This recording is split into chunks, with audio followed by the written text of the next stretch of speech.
નમસ્તે વિદ્યાર્થી મિત્રો, કેમ છો? મજામાં ને? Online education Nilkanth school Morbi આપ સૌનું સ્વાગત કરે છે. ધોરણ 5 વિષય હિન્દી. વિદ્યાર્થી મિત્રો, આપણે આગળના લેક્ચરમાં પાઠ 11નો અભ્યાસ કર્યો હતો. હવે વિદ્યાર્થી મિત્રો, આજે આપણે પાઠ્યપુસ્તકમાં પાના નંબર 77 ઉપર જુઓ. એમાં पढ़कर प्रश्नों के उत्तर दीजिए. एक हिंदी दैनिक पत्र है. हिंदी दैनिक पत्र એટલે કે સમાચાર પત્ર, હિન્દીનું સમાચાર પત્ર, એના વિશે આજે આપણે અભ્યાસ કરવાનો છે. સૌથી પહેલા તો હિન્દી દૈનિક પત્ર ક્યારે બહાર પડ્યું? તો કે અમદાવાદ, રવિવાર 28 ઓગસ્ટ 2011માં હિન્દી દૈનિક પત્ર છે. અમદાવાદ, રવિવાર 28 ઓગસ્ટ 2011માં બહાર પડેલું છે. અને એની હેડલાઇન શું હતી? તો કે વડોદરા में पहली बार गणेश जी की मिट्टी की प्रतिमा स्थापित. प्रतिमा એટલે કે મૂર્તિ. તો સૌથી પહેલાં વડોદરામાં પહેલી વખત ગણેશ ભગવાનની મૂર્તિની સ્થાપના કરવાની હતી. એવું દૈનિક પત્ર છે હિન્દીનું. એના વિશેના સમાચાર હતા. ચલો આપણે હવે જોઈએ, આગળ એનો અભ્યાસ કરીએ. વડોદરા उत्सव प्रिय नगरी. वडोदरा में गणेश उत्सव के कुछ ही दिन शेष होने से शहर के छोटे मोटे युवक मंडल द्वारा गणेश जी की प्रतिमा स्थापित करने के लिए तैयारियां शुरू कर दी गई है. तो वडोदरा एक उत्सव प्रिय नगरी है અને વડોદરામાં ગણેશ ભગવાનની મૂર્તિ સ્થાપિત કરવાની હતી. અને આ કામ છે તે યુવક મંડળો દ્વારા હાથ લેવામાં આવેલું છે. આગળ ऐसे समय पर्यावरण तथा पीओपी के प्रतिबंध को ध्यान में रख शहर के राजमंडल रोड स्थित तालफलिया सार्वजनिक युवक मंडल ने इस वर्ष पहली बार गणेश जी की मिट्टी की प्रतिमा स्थापित करने का निर्णय किया है. અને ગણેશ ભગવાનની મૂર્તિ સ્થાપના કરી ત્યારે આપણે ઘણું બધું શણગારીએ છીએ. આપણે અહીંયા કરીએ છીએ ત્યારે શું કરીએ છીએ? તો કે પીઓપી કરી, એટલે કે ગુફા બનાવી અને માટીકામ એવું બધું હોય ને, ઉપર પીઓપી કરી તાલપત્રી નાખીને બધું બનાવી, ગુફા બનાવીને ઘણું બધું જોવાલાયક આપણે બધું બનાવીએ છીએ. તો કે પર્યાવરણને જાનહાની ન થાય એવું આપણે બનાવવાનું છે, જેથી કરીને પર્યાવરણ નુકસાન થાય નહીં. તો યુવક મંડળ દ્વારા મૂર્તિને સ્થાપના કરવા માટે બધું વિચારે છે.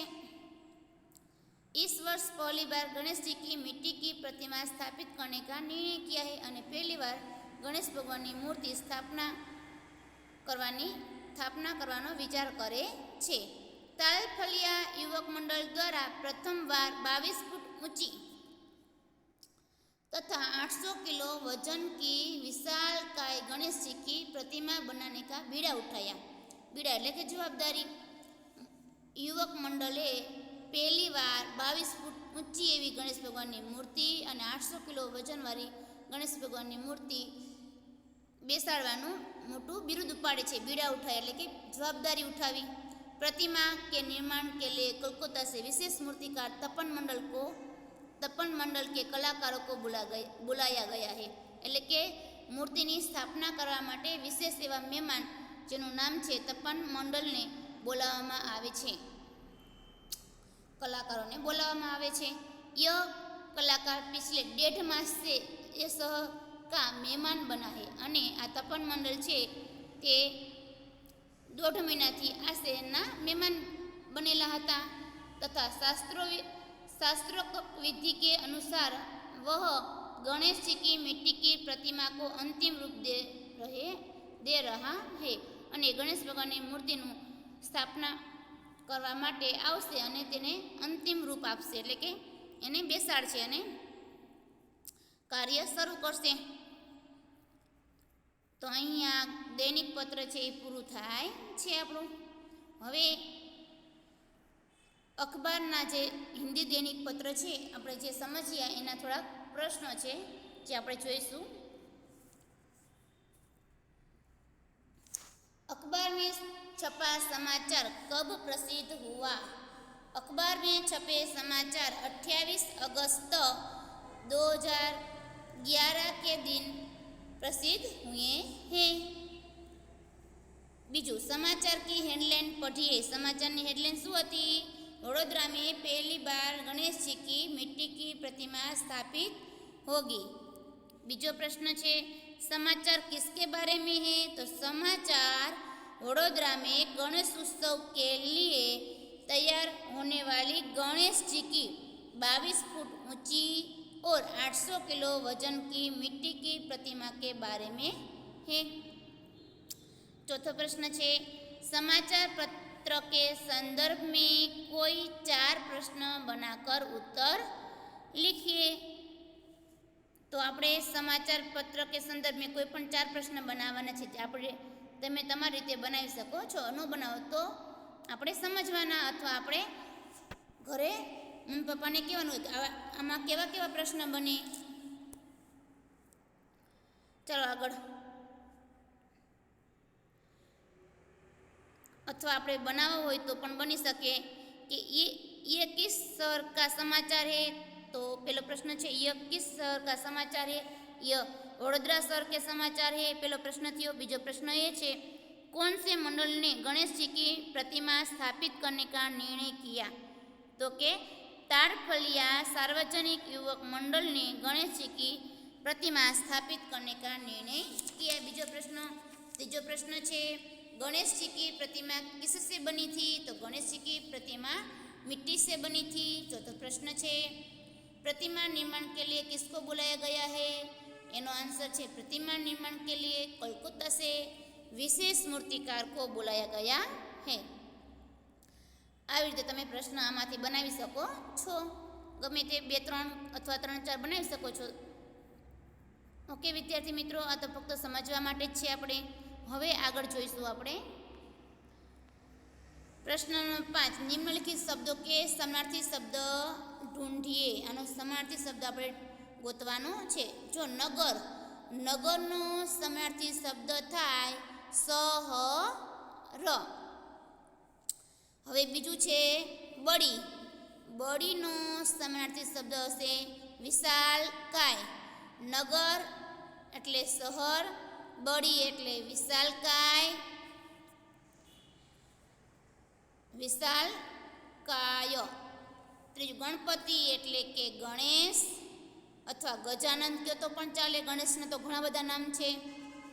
ખાસ એટલે વિશેષ, અતિથિ એટલે મહેમાન અને મૂર્તિ એટલે પ્રતિમા.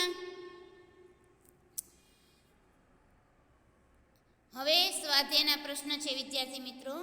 આપણે પાઠ 11 સમજ્યા હતા ને એના પ્રશ્ન. પ્રશ્ન નંબર 1 प्रश्नों के उत्तर दीजिए. काफिला कहाँ जा रहा था? काफिला बगदाद जा रहा था. बालक की उम्र कितनी थी? बालक की उम्र 9 साल की थी. लड़के के पास कितनी अशरफियाँ थी? लड़के के पास 40 अशरफियाँ थी. लड़के ने अशरफियाँ कहाँ रखी थी? लड़के ने अशरफियाँ अपनी सदरी के अस्तर में रखी थी. लड़के की माँ ने उसे क्या सीख दी? लड़के की माँ ने उसे हमेशा सच बोलने की सीख दी. डाकू ने लड़के से क्या सीखा? डाकू ने लड़के से क्या सीख ली? डाकुओं ने लड़के से ईमानदारी सीखी. उन्होंने सोचा कि इतना छोटा बच्चा अपनी माँ का इतना कहना मानता है और हम है कि अपने भगवान के बताए नेक रास्ते पर नहीं चलते. उस दिन से उन्हें लूटमार करना छोड़ दिया और नेक रास्ते पर चलने की प्रतिज्ञा की. 7वां प्रश्न है सच बोलने वाले बालक कौन था? सच बोलने वाले बालक अब्दुल कादिर था। अब्दुल कादिर की समाधि कहाँ है? अब्दुल कादिर की समाधि बगदाद में है। एना पछीનું છે सही जोड़े मिलाए और वाक्य प्रयोग कीजिए। बीजो प्रश्न, कड़ ककर कर बोलना, एમાં શું આવશે? कठोरता से बोलना। घुटने टेकना, हार मानना। नेक रास्ते पर चलना, सही रास्ते पर चलना। आँखों का तारा बहुत प्यारा। कान फूकना, कान में कहना। ओके विद्यार्थी मित्रों, ચાલો હવે આપણે આગળ જોઈશું પાના નંબર 79 પર योग्य विस्तार। अपने पुस्तकालय में पुस्तक लेकर हरिश्चंद्र, गांधी जी, युधिष्ठिर आदि महापुरुष के प्रेरक प्रसंग पढ़िए और संकलन कीजिए। શું કહે છે? આવા મોટા મોટા મહાપુરુષોના પ્રેરક પ્રસંગ લઈ અને શું કરવાનું છે? આપણે એના વિશે લખવાનું છે, સમજવાનું છે। હરિશ્ચંદ્ર છે, ગાંધીજી છે, યુધિષ્ઠિર છે, એવા મહાપુરુષોના પ્રેરક પ્રસંગ વિશે આપણે 4-5 વાક્ય લખવાના છે અને સમજવાના પણ છે।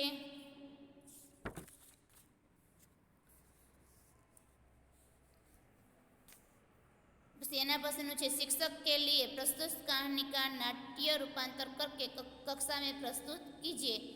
कोईपण एक कहानी लई आपणे क्लास में शुं करवानुं छे? नाटक करवानुं छे। पण आपणे अत्यारे बधा घरे छीए, तमे बधा घरे अभ्यास करो छो तो ई शक्य छे नहीं। एटला माटे तमे पाठ 11 नो घरे तमे कहानी आपणे आपी छे जीवन प्रसंग, तो तमे घरे भाई बेन साथे कहानी भजवी सको छो। भाई बेन शुं करे छे?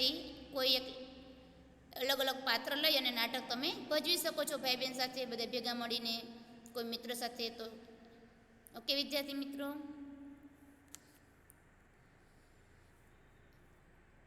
हवे सोचिए और लिखिए। सच बोलने पर आपकी कब बहुत प्रशंसा हुई है? ये आपणी रीते आपणे समजवानुं छे। आपणे हमेशा साचुं बोलवुं जोईए ने। अने आपको झूठ बोलने पर डांट कब मिली? उसके बाद क्या हुआ? तमने खबर हो तमने क्यारे मम्मी पप्पा खीजाणा था? केवुं तमे कार्य करो ने क्यारे तमने खीजाय मम्मी पप्पा? ओके विद्यार्थी मित्रों, अहीं आपणो पछी एना पछीनुं छे पढ़िए और समझिए। पर्यावरण की रक्षा करना हमारा धर्म है।